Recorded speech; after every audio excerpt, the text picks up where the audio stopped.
আসসালামু আলাইকুম প্রিয় দর্শক। আহ, সবাইকে এসএস রূপগণের পক্ষ থেকে শুভেচ্ছা এবং অভিনন্দন। যেখানটিতে বসে আছি আমার বাগানের দক্ষিণের শেষাংশে। এখানে গত ১.৫ মাস আগে আমি একটি পার্মানেন্ট বেড করেছি। আপনারা দেখতে পাচ্ছেন এই বেডে আমি মিশ্র চাষের যে প্রক্রিয়া সেটিকে সম্পূর্ণরূপে অনুসরণ করার চেষ্টা করেছি।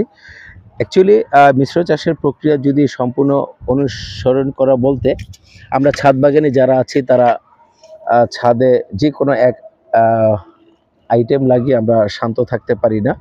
কেননা আমাদের সব দরকার, আমাদের শাক দরকার, আমাদের সবজি দরকার, আমাদের ফুল দরকার, ফল দরকার, সব কিছু দরকার। সো সবচেয়ে কম জায়গা সবচেয়ে বেশি কীভাবে ব্যবহার করা যায় তা ছাদ বাগান করলে সেটিতে অনুসরণ করা আমার মতে বাঞ্ছনীয়। আপনারা দেখতে পাচ্ছেন, শুধু আপনি মিশ্র চাষ করলে হবে না।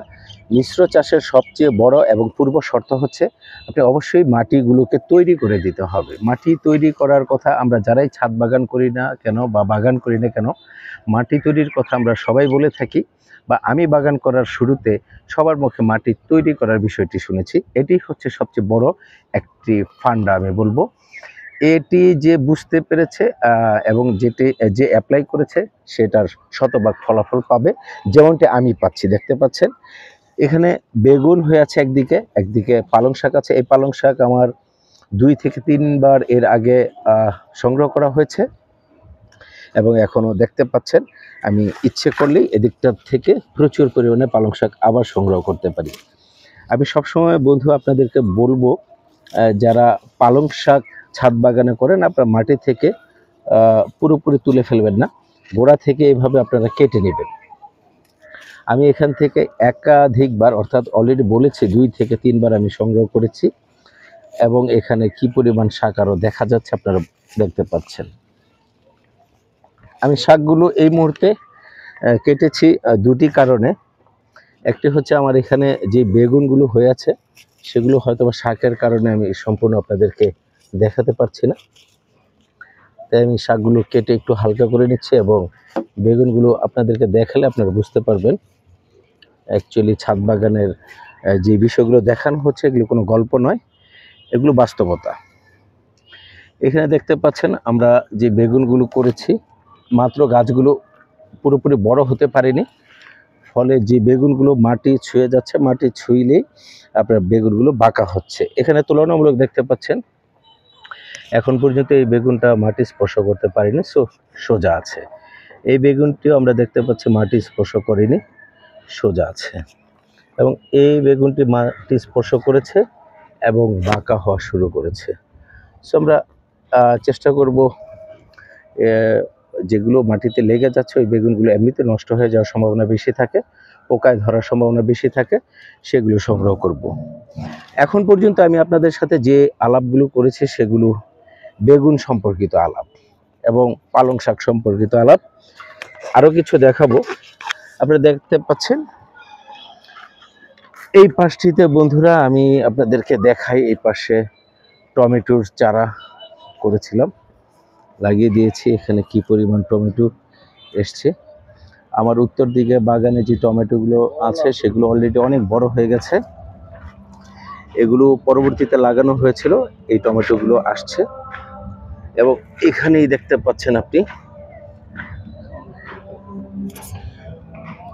মাশাআল্লাহ খুবই চমৎকার সাইজের বেগুন এবং স্বাস্থ্যবান বেগুন।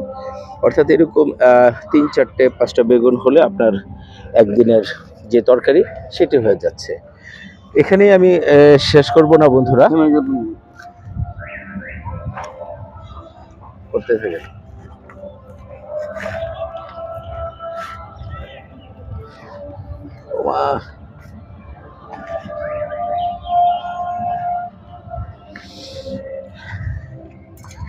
এখানে দেখতে পাচ্ছেন বন্ধুরা, আমি এই পার্মানেন্ট শেডের ঠিক পশ্চিম পাশে যে কোনো বড় গাছ বা ফল গাছ লাগাতে হলে পশ্চিম পাশ হচ্ছে বেস্ট, এবং আমি পশ্চিম পাশে এই গাছটি লাগিয়ে দিয়েছি। আপনারা দেখতে পাচ্ছেন প্রতিটি জায়গাতে পেয়ারার যেই কলি সেগুলো চলে আসছে, অর্থাৎ প্রচুর পরিমাণে পেয়ারা এখানে আমি আশা করতেই পারি এখান থেকে সংগ্রহ করা সম্ভব। শুধুমাত্র গাছটির দিকে বিশেষ যত্নবান হতে হবে, গাছটিতে যেন কোনো ধরনের পোকামাকড় আক্রমণ করতে না পারে।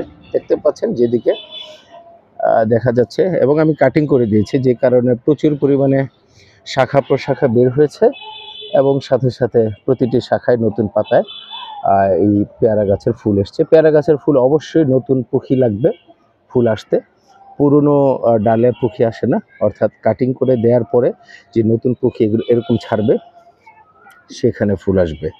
এবং এখানেও দেখতে পাচ্ছেন আমার সেই বেগুন গাছে বেগুন সংগ্রহ করব বন্ধুরা।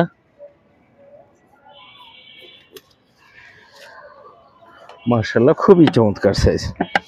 তো আমি বন্ধু আপনাদেরকে বলবো, আপনারা অবশ্যই ছাদ বাগান শূন্য রাখবেন না, এখানে চাষবাস প্রক্রিয়া চালু রাখবেন আপনারা। আর রাখলেই আপনারা বুঝতে পারছেন, পালং শাক থেকে শুরু করে আমার ছোট্ট এই একটি কর্নারে এখানে পালং শাক আছে করলা আছে, করলা এখনো দেখাতে পারিনি আপনাদেরকে। বেগুন সংগ্রহ করলাম, পালং শাক সংগ্রহ করলাম, টমেটো দেখিয়েছি, টমেটো গাছ আরও এখানে প্রচুর পরিমাণে লাগানো আছে, এবং আনুষঙ্গিক মরিচ গাছও দেখানো হয়নি, একটু দেখাচ্ছি। কষ্ট করে হলো ভিডিওটি একটু বড় হলে আপনারা দেখবেন। এখানেও বেগুন আছে এবং এখানে দেখতে পাচ্ছেন বন্ধুরা হয়ে আছে, এবং এদিকটাতে দেখতে পাচ্ছেন আপনারা করলা গাছ মাচাতে উঠে গেছে, এরা প্রচুর পরিমাণে এখন ফুল ছাড়বে এবং করলা দিতে থাকবে। এবং এই পাশে আছে মরিচ, দেখতে পাচ্ছেন প্রচুর পরিমাণে মরিচ হয়ে আছে এখানে। আমি কিছু সংগ্রহ করে দেখাচ্ছি।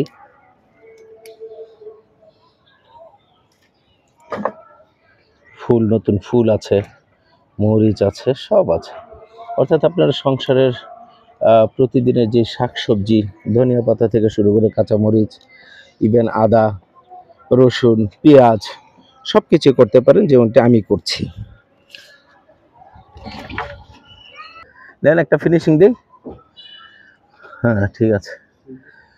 তো দেখতে পাচ্ছেন বন্ধুরা, আমার প্রায় এখানেও কিছু মরিচ দেখাচ্ছি, এবং এর সাথে সাথে আমি আপাতত ভিডিওটি শেষ করতে চাচ্ছি, কারণ বিকেল গনিয়ে এসেছে এবং আমাদের অনেক কাজ আছে, এখানে কাজ করতে হবে। সারাক্ষণ ভিডিও করলে তো হবে না, ভিডিও যে কারণে করতে পারি সেটির মূলে রয়েছে অনেক কাজ করা হয় বাগানে। আপনিও কাজ শুরু করে দেন, আপনার হাতেও ক্যামেরা চলে আসুক, আপনার সফলতা আমরা দেখি এবং একজন আরেকজনের সফলতা দেখে শিখি। এরকমভাবে চলে যাক পুরো বাংলাদেশে, এই কৃষির যে ভাইবটি আছে সেটি চলে যাক, সে প্রত্যাশা আজকের মতো এখানেই। ভালো থাকবেন।